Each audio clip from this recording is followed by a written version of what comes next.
Next on Worcester News Tonight, a meeting held in the city tonight to discuss the potential fare hike for MBTA services.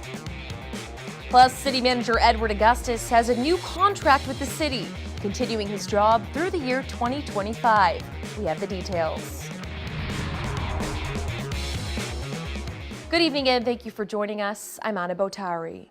Proposed hikes to the MBTA's rates are receiving pushback from riders and state lawmakers. If passed, a 6.3 average fare increase would take effect later this year. Wednesday, the MBTA hosted a public hearing to field questions and hear concerns from those who ride the train on a regular basis. Our Cam Jandro is live at Worcester's Union Station tonight with more. Cam? Anna, the MBTA hosted several meetings in regards to these proposed rate hikes, but none of which were here in the city of Worcester, which is why numerous central Massachusetts lawmakers, more than a dozen actually, reached out and wrote a letter to the MBTA asking them to come to Worcester and listen to the people. And that's what they did. The MBTA was in Worcester tonight, and they got an earful not only from the people, but from those lawmakers. They're just getting angry, and you can't blame them. Potential fare hikes for MBTA riders has Worcester area legislators concerned. If they have to go up on rates, it's expensive to run things nowadays, but we would expect better service, so that's what we want to push them on. Reliability, accessibility, all of those things are concerns to me. At a public hearing Wednesday, frequent commuter rail riders voiced their concerns. I think that this fare increase is absolutely ridiculous. I think that it's going to disproportionately hurt people who can't afford it. I'm a single mom, and it cuts into my family's budget each and every month. The state's transit operator is proposing an increase of 6.3%.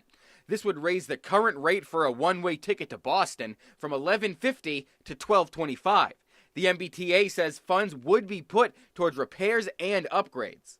This allows us to address some of our rising operating costs. It allows us to make some investments in service. 15 Central Massachusetts lawmakers signed a letter showing concerns about the increase. According to the letter, ridership numbers in the state have increased by 45.7% since 2012.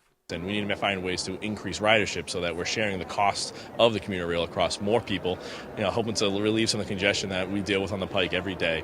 Legislators say while increases may be in line with inflation in cities like Boston, it's not the same for a gateway city like Worcester. Driving can be as competitive as not driving, and that leads to more congestion, more traffic, and we need to make sure that people can afford the ride. Now, the 6.3% increase is by no means set in stone. The MBTA continues to listen to all of the comments and organize them. They do need a final budget by April 15th, though. Live in Worcester tonight, I'm Cam Jandro, Worcester News Tonight. City Manager Edward Augustus has agreed to a new 5-year contract running through the year 2025. The City Council's Municipal Operations Committee negotiated the extension, and the full council unanimously approved it Tuesday night.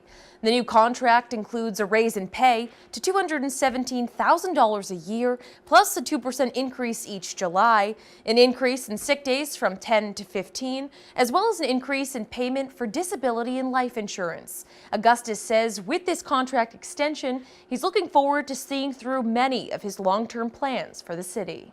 Important projects, whether it be the ballpark or South High School or Doherty High School, that I'd love to have the opportunity to see to fruition. So with the contract extension, I'll be able to be here through the construction phases and the opening of these facilities, and hopefully create a bunch of other opportunities for Worcester. Augustus says there's so much going on and it's important to be a part of Worcester now, and he looks forward to helping create its future. The YWCA of Central Massachusetts hosts a forum on gender inequality ahead of International Women's Day. The theme for the event was #BalanceForBetter. The goal of this year's campaign is to challenge the global community and strive towards more balance in boardrooms, government, media coverage, employment practices, as well as wealth.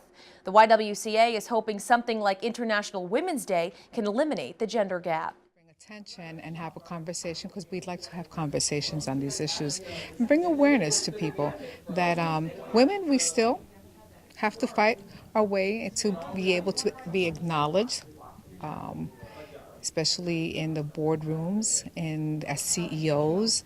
I don't care what field it is, and that even more so women of color. International Women's Day will be celebrated on Friday. A city man appears in Worcester District Court this afternoon. Police discovered the body of a missing man in a shallow grave in his basement. A lot of questions remain about the man's death, and the victim's family say they've never seen the suspect before. Our Rosalind Flaherty has the latest.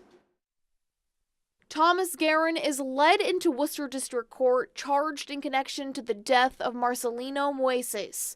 Prosecutors say Guerin moved the 68-year-old's body to the basement of this Penn Ave three-decker in Worcester. The body of Mr. Augustus was found in a shallow grave. Moises had been reported missing for more than a week. Guerin allegedly told police the victim had sold him drugs but had never been in his home. Prosecutors say Guerin had Moises' identification and had another man cash in his last paycheck. The proceeds of the check to the defendant. Prosecutors say the body had been moved several times before being buried. Moises' family was in court to show their support for their loved one. His girlfriend says she is heartbroken and isn't sure how the two knew each other. It's very hard. Guerin's defense attorney says his client has virtually no criminal history. The last time he was in court was approximately 17 years ago for a matter that was ultimately dismissed. And prior to that, I saw a number of minor matters. Moises' girlfriend says she wants justice and wants people to know his death is a big loss. To know that he wasn't alone, that he had a family, and the family is going to be missing him. He is held without bail and is due back in court this Friday. In Worcester, Rosalind Flaherty, Worcester News Tonight. Another cold night in central Massachusetts means the snow here isn't melting much. In areas like the Blackstone Valley, it's piled high, making it tough for some drivers to see around corners or at intersections. Our Chandler Walsh has more on what crews are doing to clear the snow. Highway departments in the Blackstone Valley are still digging out from this week's winter storm.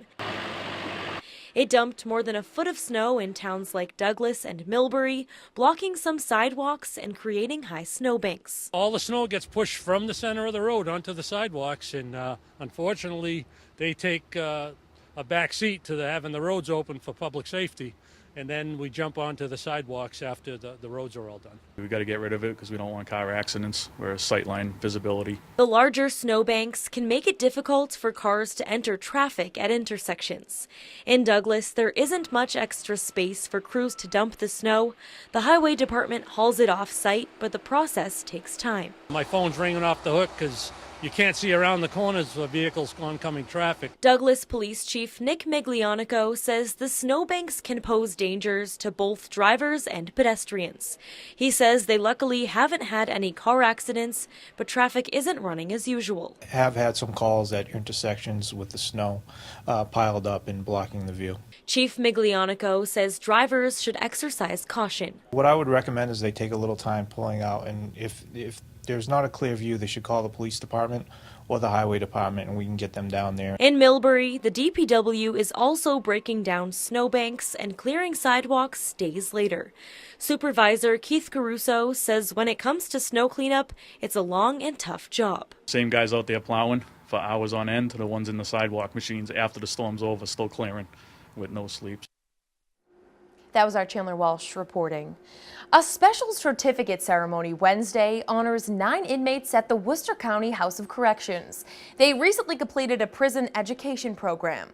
Bridges to College provides inmates with the skills they need for college and the workforce after they're released. Today they received certificates in plastics processing and injection molding. The students have worked through almost 80 hours of instruction in classes modified for the correctional setting.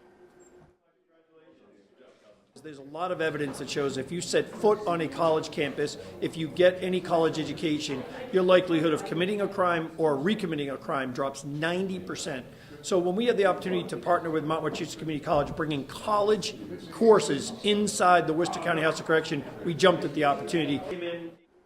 The Bridges to College program started in 2015. Doctors at UMass Memorial Children's Medical Center took part in a public sliming Tuesday, lifting the spirits of some of their patients. The event was sponsored by the Hole in the Wall Gang Camp. They visit the hospital on a weekly basis, allowing kids with chronic and life-limiting illnesses to experience camp and camp activities. Today, the kids were able to make their own slime and then were invited to watch as some of their doctors, including Dr. Michael Hirsch, had slime dumped on their heads. Child life group that makes the lives of the patients that we have here so much better, and they find every possible way of reaching kids that ordinarily wouldn't open up. Traction, it's choice, it's fun, it's a break. It's like you don't expect to see slime in the hospital, and then all of a sudden you're here and there's this big cool really fun slime day. You don't mind being here anymore. So really cool, the hospital was also able to live stream the event into the patients' rooms for kids who weren't able to make it down to see it in person. Today is Ash Wednesday, which marks the first day of Lent. The day comes 40 days before Easter on the Christian calendar. Christians who observe Lent often use it as a time of prayer and penance. In Worcester, dozens gathered at the Cathedral of St. Paul. Bishop Robert McManus says today is a day to celebrate the start of the Easter season and share a message of peace.